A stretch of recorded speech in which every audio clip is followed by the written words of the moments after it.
Thank you for having me. Good night to you and your listeners. And I saw the pot knocking on, so and I thought you were part of the Curry Festa.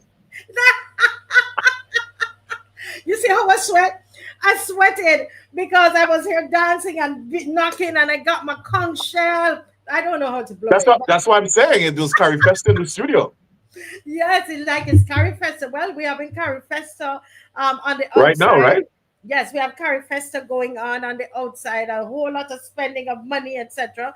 I'm going down because once our Caribbean people here, I'm going to go and see what they have to bring and enjoy and so on. So I'm going to You're go going to do down a, on A Thursday. Jamaican Nani Maroon kind of dance.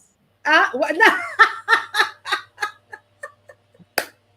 listen, they say that I'm maroon. I have maroon blood, which I don't doubt. That's why that's why I said that. And by the way, listen, I'm listening to that PNP song in Jamaica. That thing is lit. It's tearing up the place. The Did you hear? PN, Did you hear the PNP campaign song? yeah, but actually, Dave, well, let me see if I can show Dave which one it is. That because what we're doing right now is just looking at the region and looking at the two the two campaigns that's happening. In Listen, man, Guyana. that song nice bad. I think the song is gonna catch on throughout the Caribbean. Yeah, It's called we and it's can called play it. Blood and Fire. Blood and Fire. I wonder if it's the same one that I wonder. I'm not sure if Let it's me. the same one. You want me to play it for you? Hold on. I'll play it for you. Yeah, Hold on. play it and let me know if it's the right one. And the version I have is with the PNP leader explaining what the song means. Hold on. Here you go. Okay. Wait, Dave. We're marching on to progress. I want to say one little thing. What about wicked tune where we released the other day, Yeah, man. We're marching on to progress. Ah, That take life on the road, You want to see labor right at dance straight to them. Love it too. Before you little things like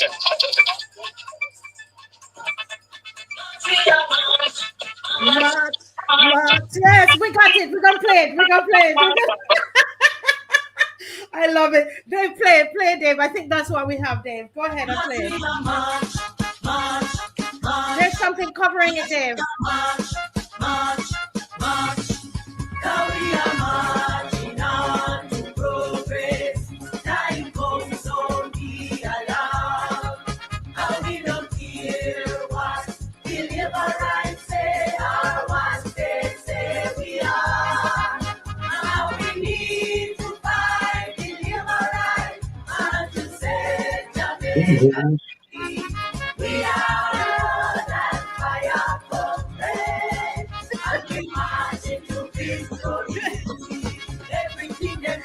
Dave,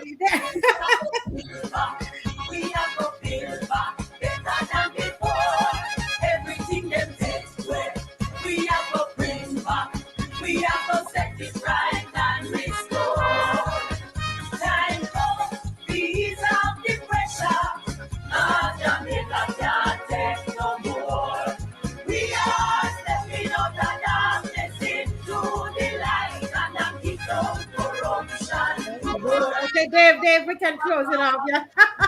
Listen. that song is fire. That is fire. Yes, it is. I mean, I was playing it for Dave in the house. I said, Dave, listen to this. Only a couple nights ago, and I've been glued on to the elections in both countries, Guyana and in Jamaica. In Now, Jamaica. what about the songs in Guyana? What are you going to share with us tonight? Which songs they have there that you like? I have no clue.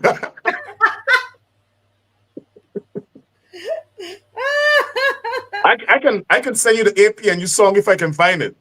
Yeah, if you can Um, find it. I have not heard the APNU, but I heard the wind really? sound. Can somebody No, who's looking send me the APNU song? Let me APNU. ask him. I sent you the link to the show that you could send out, and you can actually. I think there's a way you can actually join my show. Um, if I you sent it out already. yes, It's okay. on. It's So running live on my page. we love Miss we love Honorable Coretta McDonald and her party's APNU. I would love to Yeah. play that, but I've never heard it. What I've heard is a wind song, and I like it. I love the wind song as well. I think they did a competition, and we're going to talk about who the Win Party is. They did a competition online, and I think that's how come I knew about the Win song. Oh, really? I didn't even Yeah, know that. they did a competition, and where they asked for people to submit songs, and then they chose the best song. Oh, And really? yes, that's what they did with Win. Yes, that's what they did with Okay. Win. And so Dave, if Dave, anybody finds the Win song and want to send it to me, or to or the Apnu song, because Honorable Coretta McDonald is going to kill me if I don't play Apnu song. I can't play no PPP song. I don't play no PPP song. Hey, they're gonna curse you out. Listen, they call me on too many names. Just kidding. But no, if you find a PP song, I was just joking about that. If you have that, then I you would can play not be finding the PPP song. I'm sorry. I would not. that. Well, Fire on the PPP. Listen, you know if I said so, right? They're going yeah. to put out the press release. Says, Burke said, burn down the whole country. If you say fire, right? Yeah, Yeah. he's going to say fire upon the PPP. They're going to say Burke said, kill everybody, burn down the place. That's how they are. So, But right now, yeah. fire upon the PPP. Let me see if anybody's sending me anything at the moment. Nobody's sending me yet. But so talk to me about what is happening in Guyana at this time. I sent Dave a full video that he could play without the audio while we talk so people can see. So give us a rundown. We're what? Are we 5 days away from the elections? 5 days away. The election's on Monday coming. Yes. Everybody is on the home stretch doing the campaign. The APNU has meetings and rallies throughout the country. Same thing for the government. Same thing for WIN. I see they have a rally in Linden tonight. I haven't watched it to measure the support for the event. But what we have basically in the run up. Why I'm lower than you? I'm not sure why. I think it's the way my camera is. But in this home stretch to the campaign, we find that the government is completely abusing the powers of government, the PPP. Right now, there's no difference between the PPP and the government. Government vehicles are transporting people for the political campaign of the PPP. Even the Guyana Defense Force planes are being used to transport political operatives for the PPP. We had one situation where the PPP had a rally and a concert on the Essequibo coast. Yes.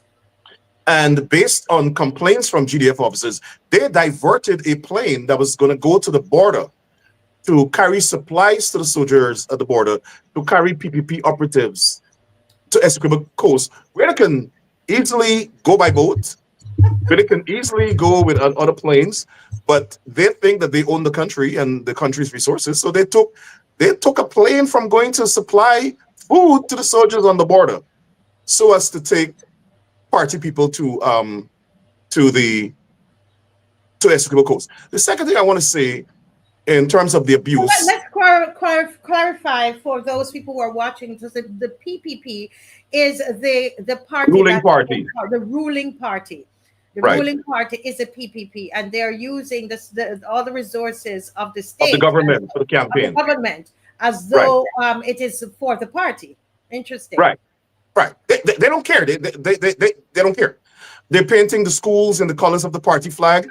Hold a minute. Barbados, did you hear that? Barbados, did you hear that? He said, I'm interrupting you because listen, we're sharing notes. How many of you heard that he said that they're painting the schools in the color of the flag? I can show it to you. I can show it to you. Didn't we have that in Barbados? Didn't the Mia Motley government paint foundation floor? Oh.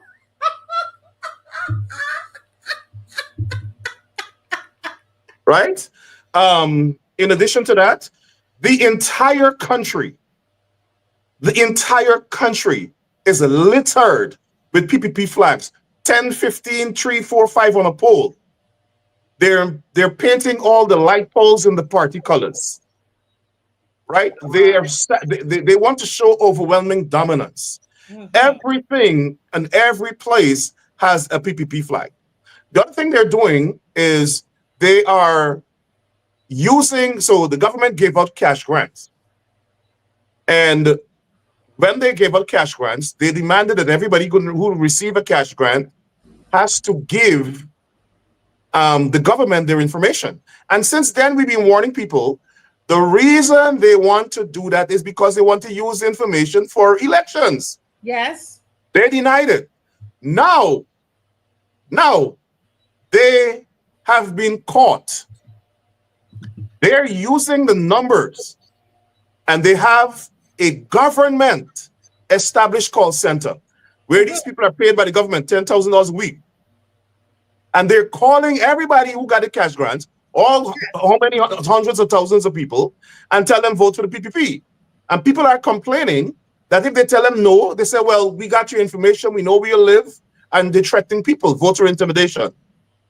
And one of the journalists today actually recorded the call and published it.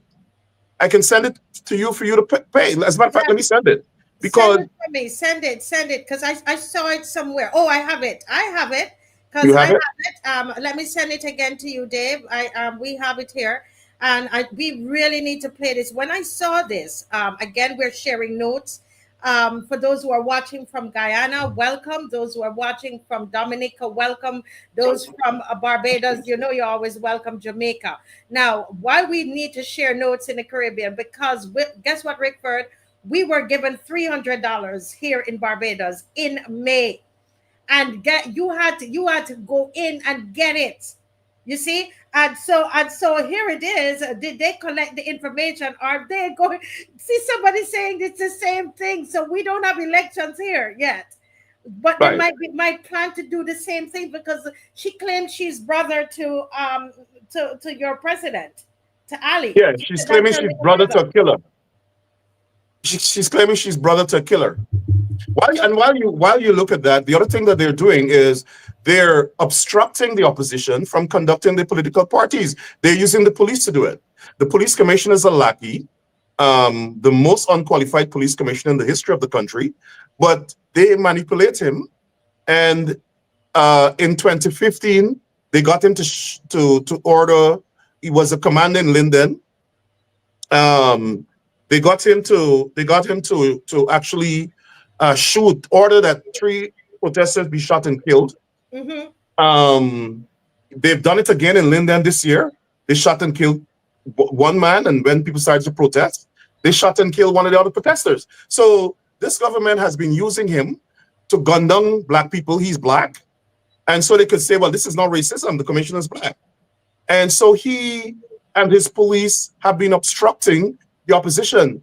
2 weeks ago, 2 Friday nights ago, they stopped the APNU from having a rally in Viedenhoop, and they asked them to move the stage to a corner by a stall where people sell mangoes and so on, rather than the original spot where the police commander agreed for them to put the stage, and it's like at a dead end. Yes, so there's no traffic. All the political parties are being disadvantaged by the police. Right, and I see the same thing with WIN. They have been complaining that every part they apply for a permit to have a rally in Region 2 has been denied. They decided now to go and keep a rally on the beach. Wow. They're doing a rally on the beach sometime this week, and they're doing another rally on some other beach sometime this week. So that's what they're doing. The PPP is acting using the police. Last week, I saw that the WIN presidential candidate, and I'm not a spokesperson for WIN or neither am I supporting WIN, but the PPP is a threat to democracy, and that's why, as the head of CGID, I'm pointing this out. The young man was going for a rally in Barbados, Region 6. Yes. They stopped and detained him for 2 hours because they said his license plate was not properly displayed. And when they thought the people would have left after 2 hours, he drove to Barbados and the people were still there. So what they're doing is acting desperately, the government. You can see it. I'm not sure what the other parties are experiencing, but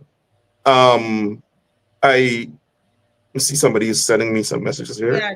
while you look at that, while you check for that, as Patrice Green is saying, I hope Bajans are listening. So all that he said tonight, remember we talk about painting the school the color of the party. We've seen that happen where they did that. The right here in Barbados, that was done, and we've seen where they've given $300 to people. They've taken your information, and look at what's happening in Guyana, Barbados. Look at what's happening in Guyana, where they are now calling you to try to get you to vote. So let's listen to this call that you made reference to. This is a journalist that was called, right? And so Dave, go right ahead.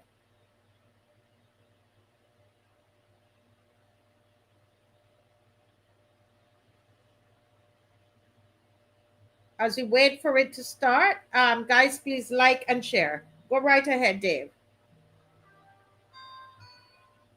I'm calling on the behalf of the PVPC. This is Miss Johnson speaking. Now, I'd like to have your honest opinion about how the PVPC has been running this country for the last 5 years. Is everything okay? Do you have any objections? But how did you get my number? Because it's on the list, sir. What list? Well, I guess you would have received your $100,000 cash grant that was shared last year and early this year. Uh-huh. Yes, I guess that's why it's on the list. We're just doing the procedure. Okay, and so you're calling from where? I'm working with the PVPC in the call department. And you're using data from the cash transfer to call me? Yes, this is the phone that they would have provided. But you know that would be illegal using that data because that data was shared with the government, not with a political party. I don't know what is going on. I'm just doing my job. So I'm calling on the behalf of the PVPC. This is Miss Johnson speaking. Now, I'd like to have your honest opinion about how. Wow. This is serious. One second. We had muted you so we didn't have an interference. So continue. Go ahead and repeat what you just said. No, I'm saying that's a very serious issue. All of people's data is now in the hands of the ruling party. And as the young man said, that seems to be a crime. They stole people's data. And I'm not sure why somebody don't file private criminal charges because the police is not going to do it. The police is a wholly owned subsidiary of the government. A little bit because some people, a lot of people just joined. So let's explain because some people might be thinking nothing is wrong. They already had it. But I think what you're saying, there's a difference between the government having the data and PPP, the political party. So in Barbados, it would be like here, the government gave us the $300. Then remember, we had to stand in line to go and get it and all of that. And so they know everybody who's gotten the $300, right? And then the Barbados Labour Party now uses that information to call the. No, you're missing a process. The Barbados Labour Party we're just doing a hypothetical. Let me not use Barbados because I don't want people to say I'm implying something Barbados.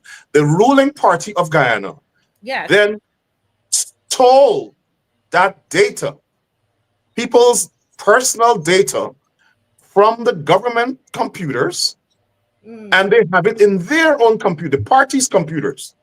That's a crime. I am pretty sure that's a crime. And they're now using the data for political party purposes. That has to be a criminal offense. And if I were one of those persons that they called, I would go and file an injunction and stop them from using that data. And they must explain to the court how they got that data. But as we said before, the government, the PPP is operating like they own the government, they own the people, they own the resources of the country, they own the money. The Carter Center just issued a report chastising the government for using government resources to campaign. The Carter Center. Explain to us who's the Carter Center. So the Carter Center is a United States organization founded by former U.S. President Jimmy Carter. It does international affairs, and they also do some humanitarian and philanthropic work, but they also monitor elections around the world. And from 1992, they have been monitoring elections in Guyana and pronouncing on the fairness and transparency of the process. Yeah. And they issued last week a pre-election report. And in that report, they condemned the government for using, not condemned, but they criticized the government for using the PPP, for using government resources for the campaign, money and other resources. They also condemned the banks, criticized the banks for closing the accounts of win candidates and said that nothing in the OFAC regulations or sanction rules require them to do that. And we were told that the banks decided to close win candidates' account on pressure from the government.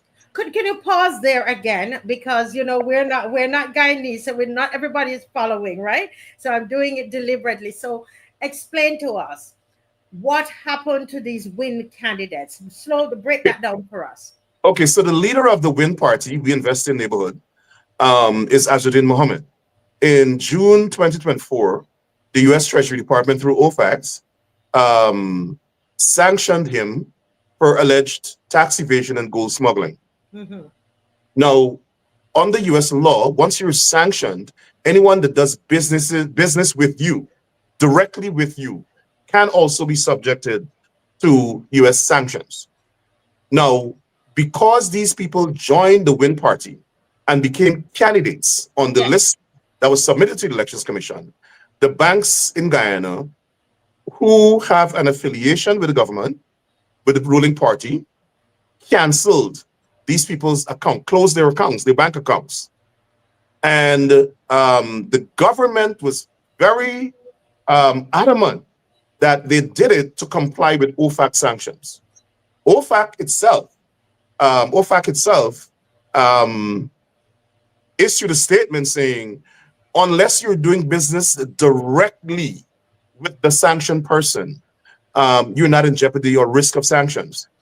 And then the Carter Center came out and said that they're misinterpreting the OFAC sanction rules, and they are over complying, they're attempting to overcome. But that's not it. It was political.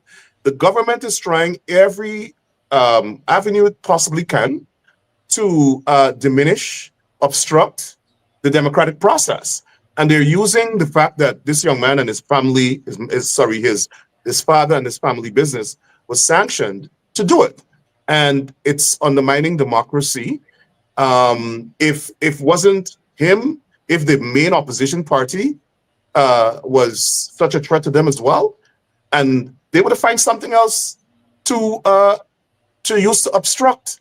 They feel that they must have one party dominance in the country, and they get away with it because Guyanese accept it. We're the most docile people, Black people mostly, because that's who they harass in the world. And in this case, Azuddin Mohammed is East Indian, but they particularly trample on the rights of Afro-Guyanese. Now, I want to point out something, and I am very serious in what I'm saying. Throughout history, the ruling People's Progressive Party has trampled on the rights of African Guyanese. They have slaughtered us all through history. From 1960 to 1964, they killed us, burnt our homes, burnt our villages. They lost power in 1964, they got back power in 1992. From the time they came back into power, especially when Barjagdeo became president in 1999, they began to kill Black people again. They formed their squads. They slaughtered over 1,400 young Black men who they labeled as criminals. Just like Barjagdeo was labeling me a criminal and tell the U.S. government, send me home so they could kill me. That's what they did to over 1,400 people, including journalists, political activists, youth leaders, etc. But now, for a significant period, I would say like from 1990 to now, lots of East Indians have been migrating from the country. And the population has consistently declined. The East Indian population, the largest decline we've seen in 2 decades. And so now, like for instance, in 1990, it was like 48 to 28 or something like that. Now, the East Indian population is like 32 and the African population is like 30.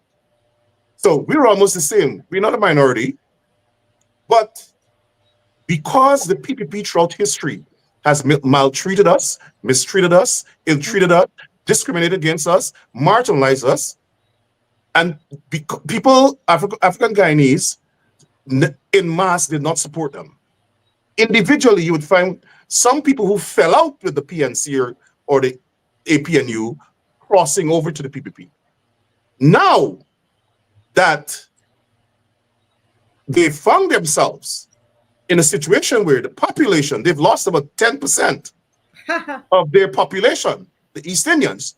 Now they know that, oh my goodness, those black people that we thought were Negroes from Africa, that we marginalized, we need them. What they call you hungry belly. They even call me those hungry belly. Exactly. And the N-word. They proudly call us that. And the PPP never condemned it. You cannot find one piece of news item or a statement from the PPP condemning that. They condoned it. That's truly, genuinely how they feel about Afro-Guyanese. And what they've cleverly done is inculcate in their people that anybody who criticizes and denounces their racism is a black racist who hates East Indian. Well, you see, me not care what I'm saying about me, right? I am going to continue to condemn their racism because they're racist. It's ingrained in them. It's congenital. It's part of their DNA in the PPP. They train their people to hate us. So now, rather than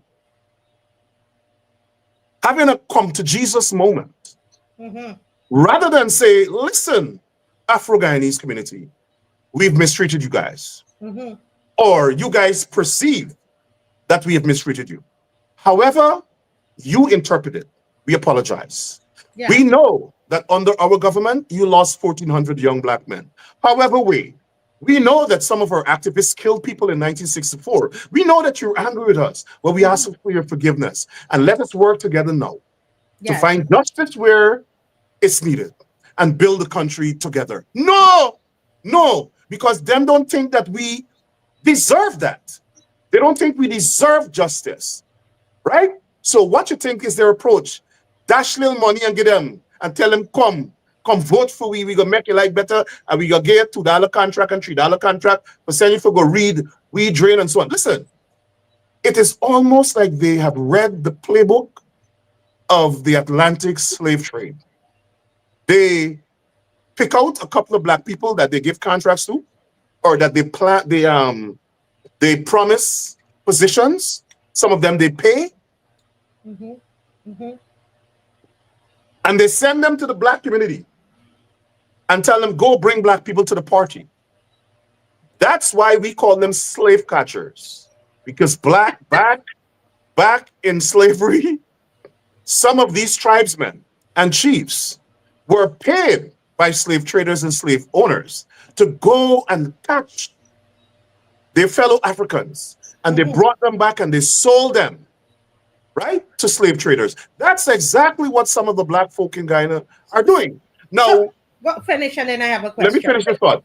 Yeah. I am the first to say that everybody has a constitutional right and a moral right to select whatever political party they want. I agree with that. But I am particularly contemptuous of the black people joining the PPP because they know they have been on the side with us calling for justice. They have been on the side with us demanding justice for Adriana Young, demanding justice for the Henry Boys, demanding justice for the 1,400 people killed, demanding justice for Ronald Waddle, demanding justice for Courtney Kamiwing. They have been with us in the campaign. What has changed? The only thing has changed is that the PPP has gotten oil money and they're flinging it around.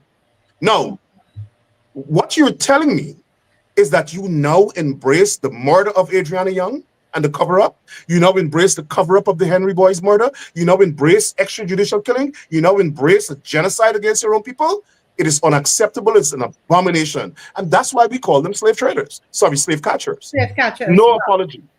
Listen, as you mentioned the Henry boys, and I got really sad. I'm also sad for Adriana. I mean, Adriana Young, her case got, I would say, regional support, and a little bit outside of the region. But the Henry boys did not get that amount of support, and that's something that I carried it on my show because I knew that it's not something people are not going to talk about it.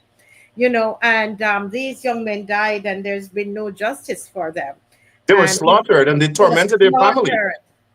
They tormented their families. And the police at every stage, look at the pattern.